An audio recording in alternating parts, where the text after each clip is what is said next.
Hello friends and welcome to the Daily Creative Challenge in Illustrator. My name is Julia Masalska and I'm your host for this week and for the next week.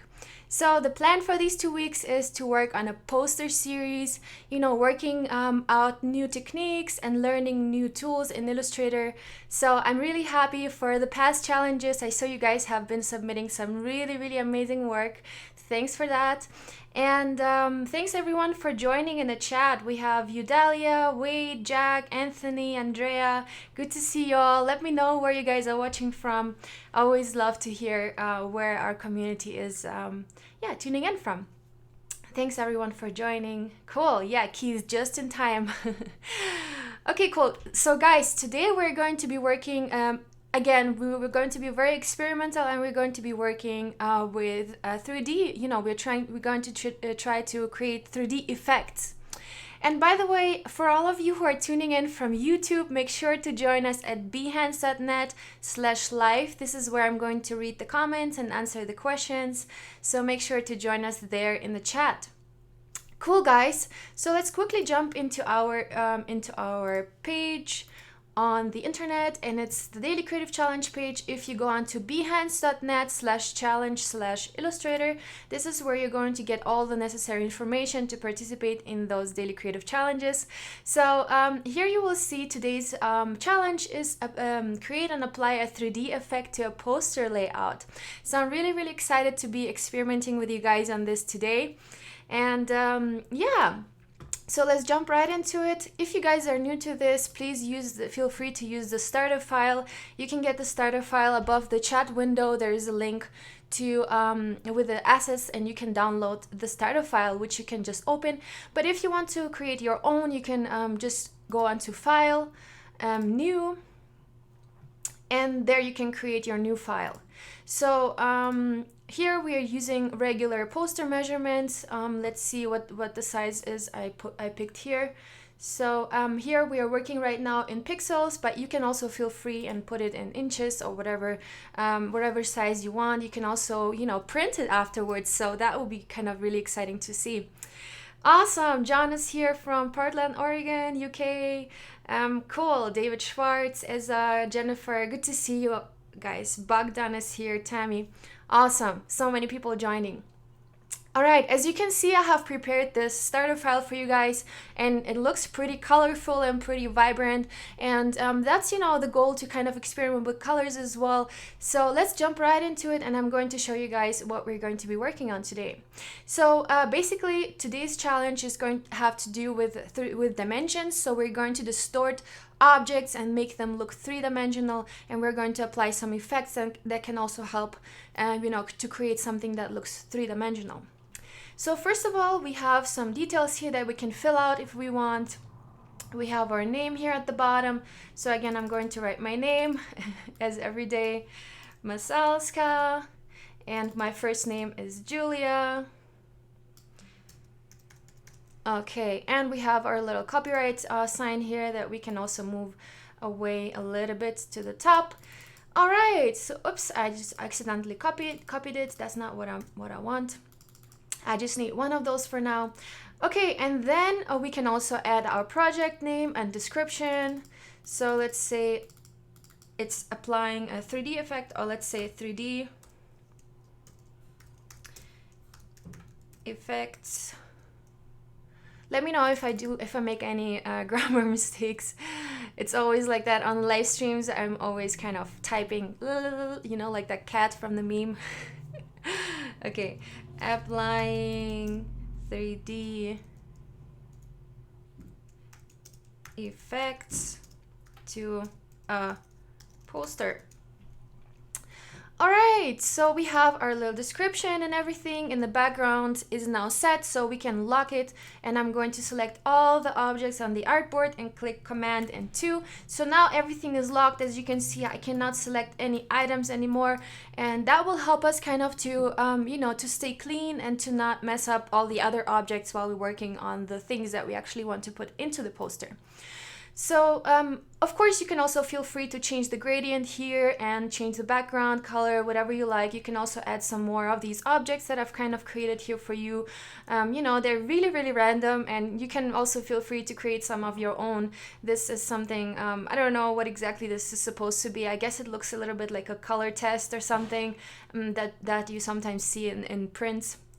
But yeah, so let's get started, and I'm going to start with just creating some random shapes as we kind of did yesterday. So I'm just going to grab a pencil tool, and I'm going to go ahead and make some really weird shapes. Okay, and here we can also, what we can do is in the tool options of the pencil, we can select, let's draw something new over here.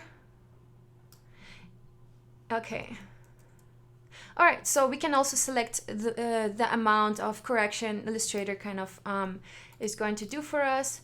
But let's see. Okay, it's right here. So if you click on pencil tool, and then in the tool options, you can adjust the fidelity. So meaning if you're putting it on accurate, whenever you draw something, and all the little imperfections are going to stay there. So meaning your vector will not be as perfect, and your curves will not be as perfect. So I think it's always helpful to kind of set it to smooth or almost smooth. So you kind of create this very smooth shapes.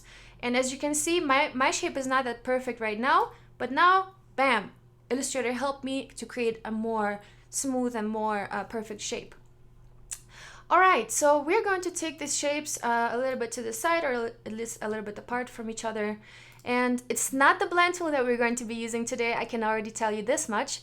We're going to remove the, we are going to use the gradient for now. And we can also just copy paste the gradient that we have right here. And we can also add some more colors if we go onto our gradient tool, and then we can, you know, we can also add some more over here and over here and over here, and we can change them up. So let's go and see what we have here. Maybe we can reuse some of the pink that we already have in this top part here. Okay, like that kind of. And then let's take a look at this color. Maybe this can also be a little bit pinkish, just so the color kind of repeats here. And then this can be maybe some green tone or some yellow. Let's make it a little bit more green. All right, something like that. All right, so we have this gradient that's pretty colorful right now, and it kind of, I kind of already like it.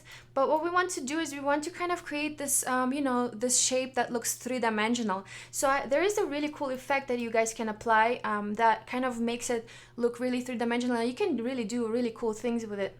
So it's when you go onto Effect, and then you go on to pixelate and crystallize. So here you will see it creates crystals for your object over here. So let's see what size is going to work for us. So I'm just going to pick this size for now. And now we already kind of have some like mosaic structure that kind of looks three-dimensional because it has those, you know, lighter sides and shadow sides. But you can also feel free experimenting with other colors. I feel like black and white also works really well with this effect.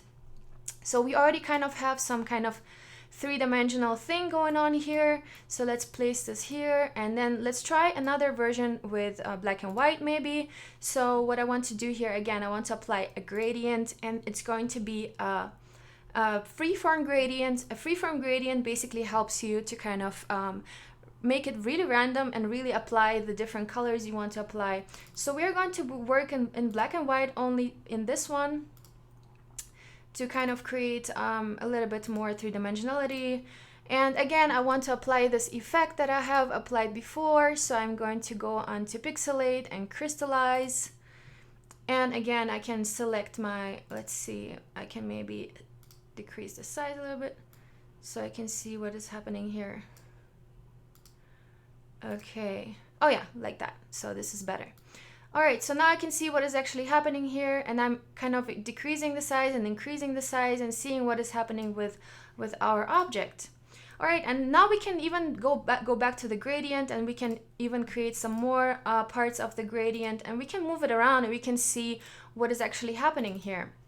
And we can also, of course, adjust the opacity here and make it a little bit more transparent on one side or the other. So this is what we can also experiment with. But we can also go ahead and, you know, experiment with the colors, something like that. Okay, let me quickly play a little bit with the gray tones. Maybe a little gray would even help here to kind of, you know, to not make it too dramatic. And let's make these whites also a little bit more, you know, like settle off-white gray over here. Okay, and as you can see, just playing with the gradient with these effects, you can really create something really, really cool. And you can also just go ahead and apply this effect to the whole background if you are creating a rectangle like this.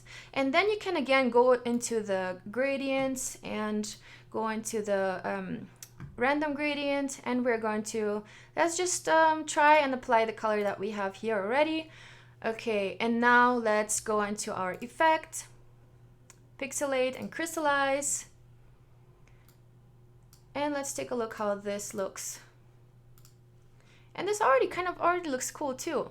But let's play around with the gradient here as well, just a little bit, so we can kind of make it a little bit more interesting. And with the colors, you can create a lot of depth here. So I can really recommend you guys to play around and see, you know, how this changes things. Okay. And now, since we have all the objects locked, this object is kind of in the foreground and we can't really put it in the back. So let's unlock all of our objects and we're gonna put it into place where it belongs under the, you know, black objects. So I'm going to click Command Option and 2, and now all of our objects are unlocked. So now what I want to do is I want to select these two backgrounds and this background and arrange send to back, and also this one send to back. Okay, now we have our background here as a background of the poster, and we can add some text, but we can also go a little bit further. Let me quickly remove these objects. We can also go further, and we can also create some line shapes that are going to help us, you know, to create a dimension as well, like a grid, as you can say. So what I'm going to use for this is the rectangular grid tool. If it doesn't appear in your tools panel, no problem. You can go onto this little toolbar edits here on this little three dots, and here you can activate different other tools that you can, you know, that you want to use. And there's a lot of tools that we maybe not even know. So I would recommend you guys to take a look at this and to kind of familiarize yourself with it. And there is also the rectangular grid tool that we're going to be using. So for that, I'm just going to click onto rectangular grid tool, and I'm going to see what options we have here. We have the width, we have the height, and we have the dividers. So here we want to have a big amount of dividers because we want to scale it up and you know, create a really nice line flow. So let's say we want to have about 40, and vertical ones as well, because we want to have squares. So now we have our grid over here. Let me quickly make it a little bit bigger. So now this grid does not really have a color, so it's transparent, as you can see. But what we can do is we can go onto the line, the outline, and we can make the outline black. But now the outline is pretty kind of strong and pretty wide, so we want to change the stroke to 0.5 or maybe even to 0.25. Whatever you guys think works best. Let's just scale it up a little bit so we can work with this. All right, so next thing what we are going to do with this is we're going to distort it and transform and, you know, create something that looks like a perspective grid, or like a perspective, you know, transformation. So we're going to go onto Object, Envelope Distort, and make with Mesh. And here we want to select just one row. We want to keep it simple. Of course, you can make it real complex, and you can make really nice, you know, 3D objects with this with this mesh, but we want to keep it simple, and we want to, you know, make it easier for you guys to use. And now I'm going to the direct select tool, and I'm going to just, whoops, I'm just going to click on it and move it around just like this. So now you can see our mesh is kind of becoming way more three-dimensional, and it kind of, you know, gives us this feeling of 3 dimensions, and that, you know, it's not just static, that it has some kind of movement in here. So let's just move it around and see what, you know, what kind of changes we can create with this. Okay, so this already kind of looks really, really cool. I think this really kind of gives this, you know, whoa effect, like something here is definitely three-dimensional, and it's, you know, it just looks way more interesting. So guys, I want you guys to play with this and see what you can come up with. Let me quickly move this a little bit to the bottom. Oops. And the whole goal for you guys is to kind of experiment with the different tools that I'm kind of introducing to you. So you can even experiment with the tools we spoke about yesterday and the day before. And you can also create combinations for yourself to kind of see what you can do with it. All right, let's just resize it just a little bit. You know, we can create something interesting, and we can just experiment with it. Can't do nothing wrong. Okay, so now we have something that almost looks like a flame here made of our grid. So I think it's already kind of interesting. Let's add some text to it. Let's write let's write daily challenge. Daily challenge. I love caps, so I'm just going to keep it in caps. And let's see what typeface we can use here. So for that, we're just selecting our text, and we are going Modena Sans is a good one, but that's something I've downloaded, you might not have. Active Grotesque is always good, so I'm going to go ahead and make it really bold, and I might even, okay, let's see what it is. So what I want to do here is I want to, let me just center this for now, and let me outline this. So I'm going to click Command Shift and O, and now we can just, you know, simply resize it. We cannot change the text anymore, but you know, it's easier to play with. You can even double click and go in and change the letters. You can even distort the letters, to be honest. You can also just select all of them, and you can also go on to Object, Envelope, Distort, Make with Mesh. And again, one row, one column. And here you can go with the direct select tool and, you know, make your text even have some movement in here. So that's also pretty cool, something you can definitely play with for this challenge. So let's just keep it like that. So you can definitely create something really, really interesting, and I'm super, super excited to see what you guys are going to come up with for this challenge. Yeah. So let me know in the chat if you guys have any questions so far. Cool. Tyler's saying comic sans, maybe not, but fun to play with. Of course, Pierre saying fresh. Kelby saying looks dope. Thank you so much. Yes, I'm so looking forward to see what you guys are gonna come up with. Tunch is saying nice effect for digital summit posters. Yeah, totally. I can definitely see this. I mean, you can apply those different tools to different concepts that you're going to produce in the future for your future clients. So, all right. So now that we have this poster and we want to export it, we want to go onto File, and we're gonna go on to Export. You can export for screens. This will give you the optimized resolution, you know, to look at it on the screen. So I'm just going to export my artboard. Okay, I already had an artboard too. I should be better at naming things, but now I have my artwork here already exported and ready to go and post into my challenge Discord. And let's take a look at that actually. So guys, if you want to submit your artwork, you can go onto this link, bit.ly/AI Discord, or above the chat, you will also find the challenge window where you can also get the link to the community chat. And let's take a look how this chat looks like. So we're going to go onto the Discord channel right now, and as you can see, I have different channels where I'm part of, and we have the Photoshop Daily Creative Challenge, we have the Illustrator. Oh, actually, let me quickly change my screen so you guys can see what I'm doing. Okay, so let me quickly show again how to export the challenge. So here you go onto File, Export, Export for Screens, and Export Artboard. And I already have one, so, and I always have this folder that's being created automatically by Creative Cloud, so I have all my artwork in here. And now if I double click this, I have my artwork ready to send into my Discord. And so the Discord channel looks like this. You can find the link also above the chat window. So if you look above our chat right now, you will see there is a challenge button, and there you can basically get a link to this as well. So here I'm going to click on this little plus, and I'm going to select my artwork that I have created, and I'm going to choose it, and I'm going to name it my challenge of today. Challenge. There we go. Upload, and now I have my artwork uploaded here, and now we have our friendly mentors. I'm also going to be giving you guys some feedback. Yeah, give me some likes. So we are going to give you some feedback, and of course feel free to give each other feedback as well, as we're here to learn from each other.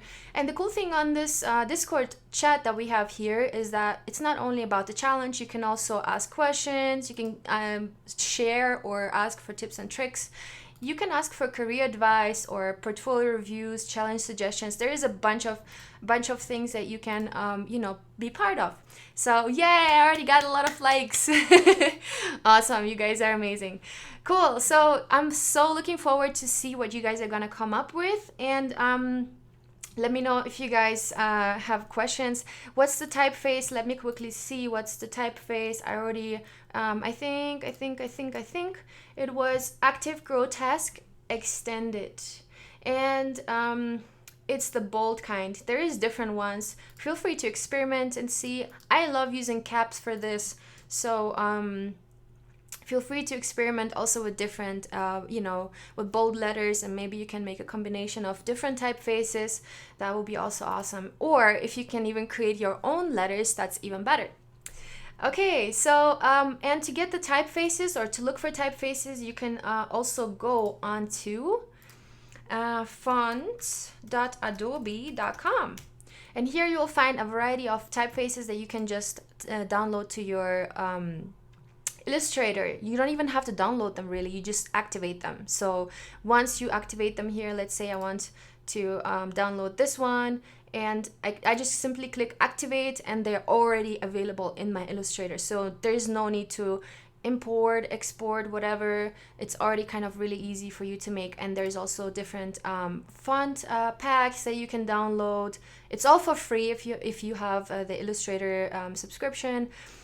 So there's also Typekit, web fonts, and what I usually do is I browse the fonts.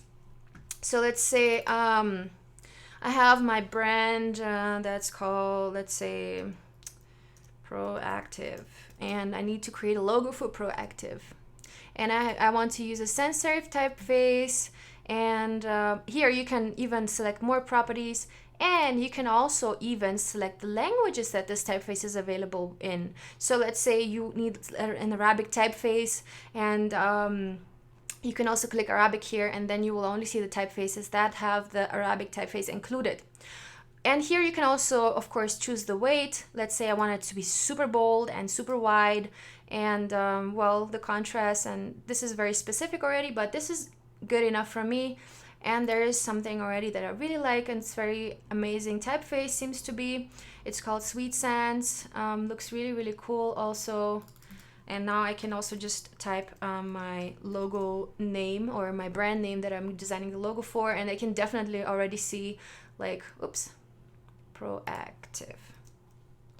Not that I really love the brand, but it's just the first thing that came into mind. But you can already see, like, this typeface will be great for this logo, and you can definitely browse all the fonts, and you can activate single fonts here as well. So that is really, really helpful. And another thing that I really love to use is color.adobe.com.